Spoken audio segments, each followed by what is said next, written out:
Hello there, Earthling. What do you say we review this brand new broadcast dynamic, which I don't think we've done in like a year, which is crazy. This is the Audix PDX520. It costs about $400. If you want to check it out, links in the description. Full disclosure, I bought this with my own money. My bank account went, ugh.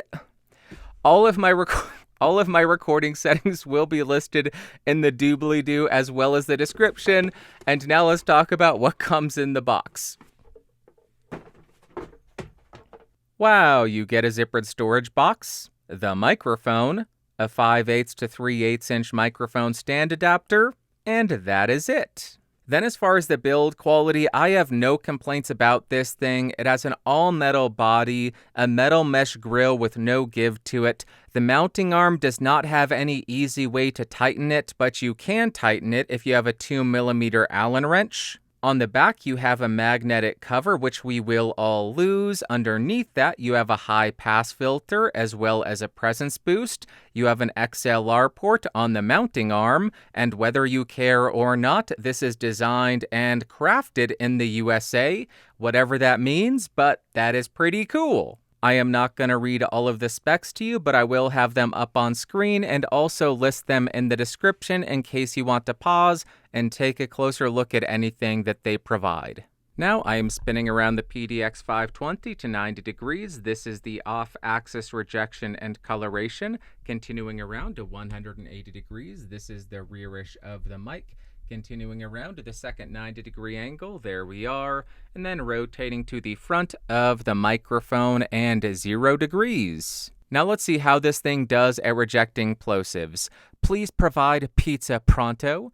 Please provide pizza pronto. Please provide prepared pizza pronto. Pals. Pals. Now I am right on top of the microphone to exaggerate the proximity effect, and here is how it's sounding. 3 inches off of the PDX520, pointed at the corner of my mouth, and here's how it sounds. 6 inches off of the PDX520, and here's how it sounds. About 1 foot away from the microphone, about 2 feet away from the microphone, and about 4 feet away from the Audix PDX520. Now typing on Gateron blue switches to see how much of that it picks up. And for the gamers, here are the sad dub and spacebar keys. Now here is how the PDX520 sounds about 3 inches from my mouth in a relatively well-treated room. And now here is how the PDX520 sounds about 3 inches from my mouth in a completely untreated room.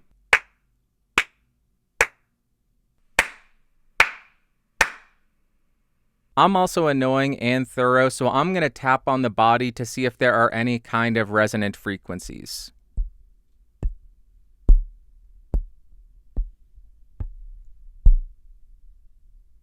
Next, I want to see how effective the microphone is at rejecting shock, so I'll start by tapping on my desk. And then I will tap on the boom arm. Again, I am right on top of the 520 to exaggerate the proximity effect. The high pass filter is currently turned off, and here's how it sounds. Now I have engaged the high pass filter, and here is how it's sounding. You should hear a little bit of the mud get cleared up. Back with the high pass filter disengaged right on top of it, and here's how it sounds. And again, here is with the high pass filter turned on. This is with the high pass filter engaged. Now a little bit off of the microphone, the EQ switches are back in neutral. Now I have engaged the presence boost on this thing. The presence boost is now turned on. Switching that back off, this is the neutral EQ setting. And again, flipping on that presence boost, you can hear the top end get a bit of a boost. This is with the presence boost on. And just in case you want both of them, now I just engaged the high pass filter, so this is high pass filter and the presence boost.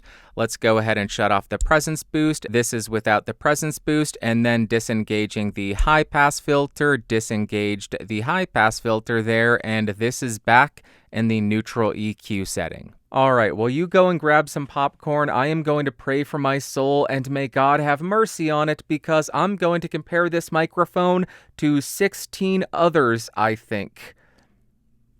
Let's get into it. This is the PDX520, 3 inches off, neutral mode, gain set at 50 decibels. Let's hear the first mic. Okay, starting on the SM58, 3 inches off, gain at 50 decibels, check the lower third. This microphone costs about $100, most ubiquitous handheld. Let's move on. Back on the PDX520, here's how it sounds. Let's go to the next one. Now on the SE Electronics V7, 3 inches off, gain still set at 50 decibels. This microphone also costs about $100. There you go, SE V7, let's do a lot more. Hey, this is the PDX520 again. Here's how it sounds. What's the next one sound like? Now on the Rode Podmic, 3 inches off, gain still at 50 decibels. This microphone costs about $100 as well. That's enough, let's do so many more. Alright, back on the PDX520 again to clear out your ears. Here's how it sounds. Let's go to another mic. Next, I am on the Audio Technica AT2040, 3 inches off, gain still at 50 decibels, check the lower third. This microphone also costs about $100.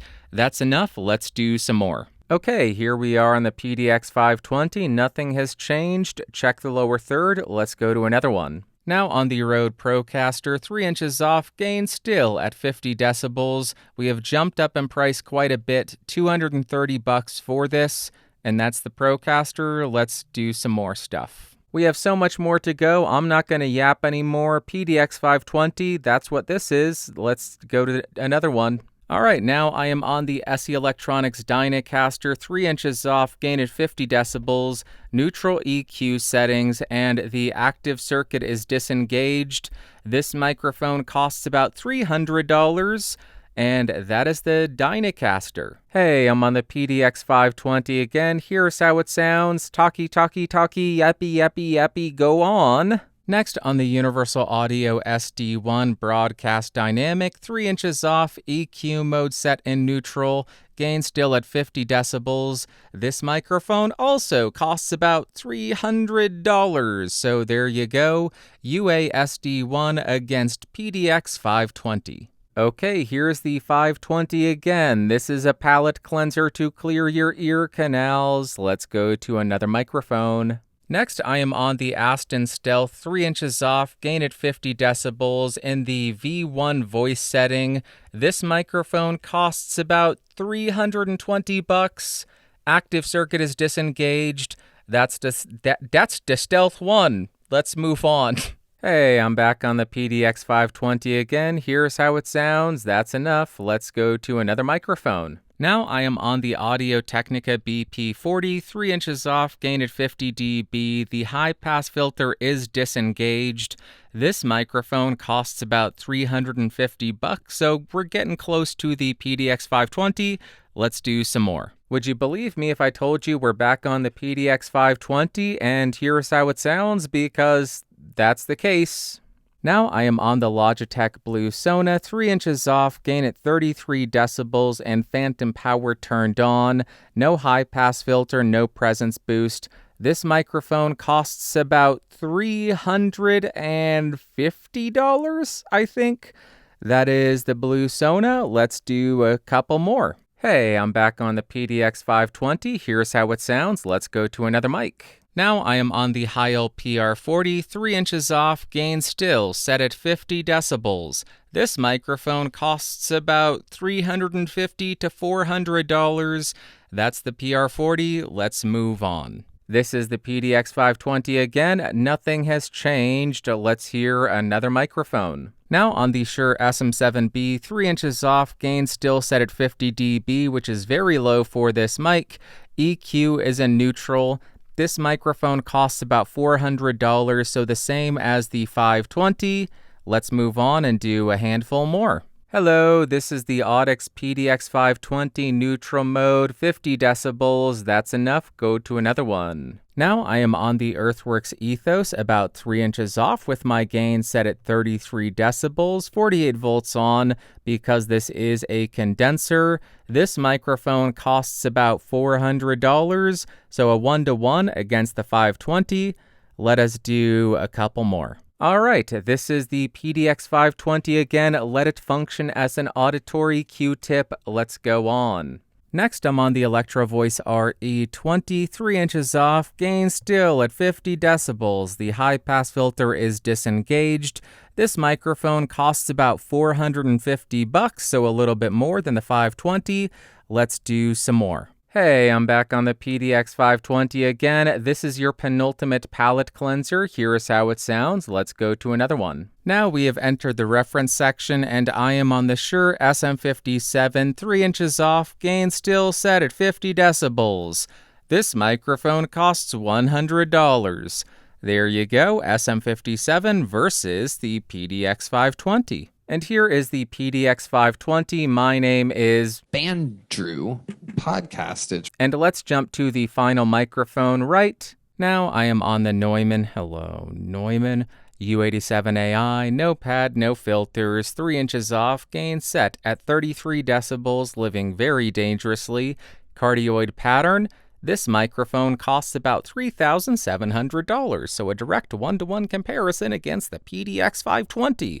Because people who are looking for a broadcast dynamic are also thinking, U87? I don't know. So, okay, that is the comparison section. Let's go to the music section now, please.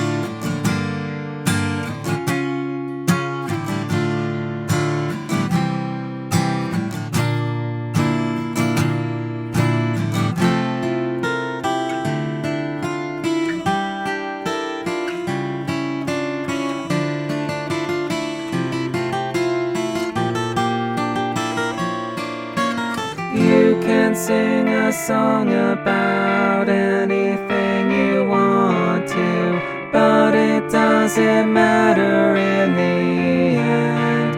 No one really cares. Why do you think every single song is just about pizza? I have nothing else to sing about, and all that really matters is a tolerable melody. So, that's my secret. Let's move on. Before we get to the actual review portion, I just have to say it feels so darn good to review another XLR broadcast dynamic because it's been so long. And this is another really great entry to the market. But good gravy, is this going up against a ton of heavy hitters. And I mean, the competition is steep. Yikes. And first up, as far as pros, I think this thing did a really nice job at shock rejection. It did not pick up an excessive amount of that rumbling. Similar to that, it didn't have any kind of resonance, which is always great to see. And I also found that both of the EQ switches are very usable and offer a nice sound. For this conclusion, I did engage that presence boost. But then as far as the cons, I don't think this microphone did the greatest job at plosive rejection. Please provide pizza pronto. It is certainly not the worst that I have heard, but at this price point, I wish it just had a little bit more protection and did a better job at reducing that energy. And secondly, this is a bit nitpicky, but I am really not a fan of the fact that you need a set of tools to adjust how tight the mount is. It should have little dials or be very easy to adjust that. And now, what are my overall thoughts of the PDX520? I have no idea why I said it that way. As far as the overall sound, I would classify this as a mic that leans on the darker side of things. I did find it to be relatively balanced between the bass and the treble frequencies, with a slight focus on the mids, more so if you engage the presence boost, or I guess it would be more of a focus in the presence frequencies. But then when we get to the upper treble and air, we get that attenuation, which gives it that darker sound, and it makes it a little bit smoother. But if you're looking for that really detailed sound, I don't think this is going to offer that. On the electric guitar, I thought this worked well. I found it to be pretty balanced, and because of that roll-off and the upper frequencies, it didn't come across too aggressive or biting. On the acoustic guitar, I thought it was nice and smooth, but just like most dynamics, it rolls off those upper frequencies and doesn't have that articulation and liveliness that I particularly look for on that instrument. Just so you know, I shut off the presence boost just now. We are back in neutral mode. For singing vocals, I think this is offering a darker and smoother sound profile, which works great if that's the sound that you're looking for. And for spoken word, I think it's the exact same story, offering that darker and smoother sound profile with a little bit of a focus in the mids. Some people are going to love that, others are going to hate it because they want more brightness, but if you're looking for that darker or smoother sound, I think that's what this is offering. And to wrap up, would I recommend the Audix PDX520? That is a super solid. It depends. In my use of this microphone, I encountered absolutely zero deal breakers. The reason that this is a solid it depends is because the amount of competition this thing has. This is going up against the heaviest of hitters in the broadcast microphone arena. It's crazy. I'm just going to name all of its direct competition that I compared it against in this video. We have the Rode Procaster, SE Dynacaster, UASD1, Aston Stealth, AT, BP40, Logitech Blue Sona, Heil, PR40, Shure, SM7b, Earthworks Ethos, RE20. That was 9 or 10 direct competitors in this video, and I know I left a boatload out. That's a lot of competition against a lot of great microphones. And the thing that makes this difficult is a lot of those microphones sound great. The feature set of the PDX520 doesn't blow any of the other microphones out of the water. So when it comes down to selecting one of the microphones from this price point, from this microphone type, it really comes down to your personal taste and the sound profile that you're looking for. So if you prefer the sound of the Audix PDX520 to any of the other alternatives and it has the feature set that you're looking for, then I say go for it. But if you like the sound profile of any of the other great microphones this is going up against, the answer is obviously no. Go for the one that you like the sound of more. Was that a cop-out? Let me know in the comments down below.